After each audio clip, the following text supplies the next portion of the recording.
Tempo के टक्कर होने से ई रिक्शा चालक की हुई मौत। आपको बता देते हैं कि मैरवा सिवान मुख्य मार्ग पर लक्ष्मीपुर ओवरब्रिज पर गुरुवार को संध्या टेम्पू और ई रिक्शा में जोरदार टक्कर हो गई, जिसमें ई रिक्शा का परखंडे उड़ गए। वहीं टक्कर होने से ई रिक्शा चालक की बैठे घटनास्थल पर ही मौत हो गई। ई रिक्शा चालक की पहचान मैरवा थाना क्षेत्र के मोती छापर गाँव निवासी अनिरुद्ध प्रसाद के 46 वर्षीय पुत्र पवन कुमार के रूप में हुई है। मिली जानकारी के अनुसार ई रिक्शा सिवान से मैरवा आ रहा था, जिससे अनितिन टेम्पू ने ई रिक्शा को टक्कर मार दिया, जिसके बाद घटना स्थल पर ही ई रिक्शा चालक पवन कुमार की मृत्यु हो गई। इधर घटना को सूचना मिलते ही पुलिस मौके पर पहुंचकर शव को अपने कब्जे में लेकर पोस्टमार्टम के लिए सिवान सदर अस्पताल भेज दिया है। इधर मौत की सूचना मिलते ही परिजनों में हाहाकार मच गया है। परिजनों का दहाड़ मार कर रोने लगे हैं। परिजनों में मातम छाया हुआ है। क्या है पूरा खबर, देखिए यह रिपोर्ट।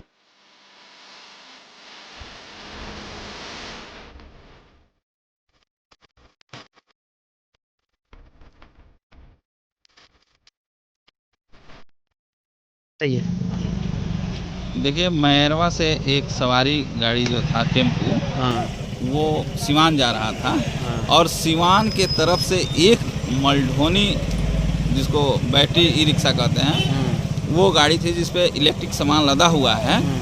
दोनों आपस में टकराव हुआ, जिससे टेम्पू पलट गई और उसमें माल ढोने वाली गाड़ी का ड्राइवर जो था वह दब गया, जिससे उसकी मृत्यु और उसमें जो था लोग सवारी गाड़ी थे, सवारी उसमें घायल हो गए, जिसको यहाँ से हॉस्पिटल भेजा गया। कहाँ? मैरवा? जी, मैरवा अस्पताल भेजा गया है। जी। कितने लोग घायल हैं उसमें भी?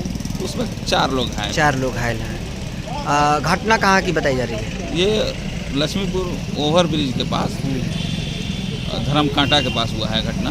धर्मकांटा के पास हुआ है। कहाँ से आ रही थी गाड़ी?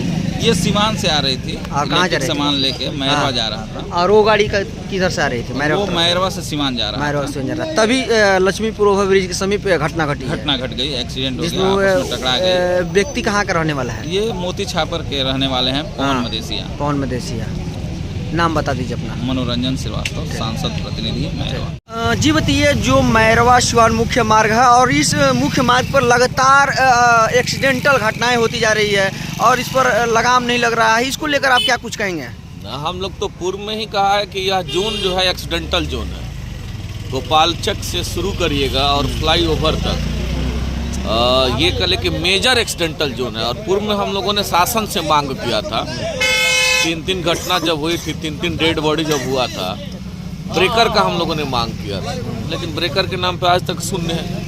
शासन से बार बार कहने के बाद भी वरिष्ठ पदाधिकारियों के द्वारा अगर इस तरह का व्यवस्था नहीं किया जाता है तो हमको लगता है कि ऐसी घटनाएं की पुनरावृत्ति बार बार होते रहेगी।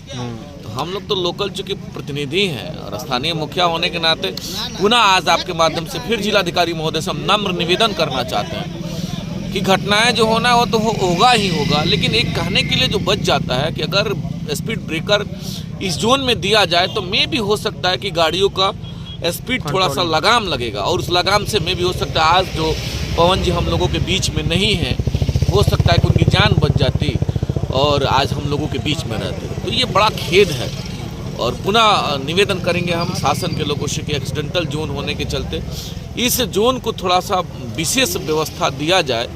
चूँकि यह मुख्य सड़क की बात है, हम लोगों के स्तर का चीज़ भी नहीं। अगर हम लोगों के स्तर का होता तो हमको लगता है कि इसका समाधान हम लोग कब का कर चुके होते। ये जो भी एक्सीडेंट हुआ है कैसे हुआ, कुछ पता चला आपको? 2 टेम्पो के ओवर क्रॉस में ये हुआ है घटना। चूँकि बड़ा निहायत गरीब परिवार के लोग हैं, हम चाहेंगे अंचलाधिकारी महोदय से कि इस परिवार को जो है सो जो इसका मुआवजा है वो व्यवस्था करवा, इस परिवार के लिए एक राहत बनेगा। तो ये जो देखिए टेम्पू के ओवरटेक में एक्सीडेंट हो गया, कहीं ना कहीं सुनने में आ रहा है कि जो सवारी जो टेम्पू है उसमें भी कुछ लोग घायल हुए हैं। तो संजोग कही है कि उसमें लोग घायल ही है, नहीं तो उसका भी देखेंगे जो जिस प्रकार से वो देख रहे हैं खाई में पड़ा हुआ, वहाँ भी ऊपर वाले की कृपा है कि उसमें लोग बचे हुए, नहीं तो वहाँ भी कोई ना कोई अनहोनी होती तो फिर और बड़ा कष्ट होता है। क्या कहेंगे इसको, इस घटना को लेकर? निवेदन करेंगे शासन के लोगों को, शिकायत तो उस दुखी परिवार के साथ एक कदम चलते हुए मरहम लगाएं और मरहम के रूप में उस परिवार को आर्थिक मदद करने की अभी आवश्यकता है। तो शासन के लोगों से कहेंगे कि उनको उस परिवार को आर्थिक मदद किया जाए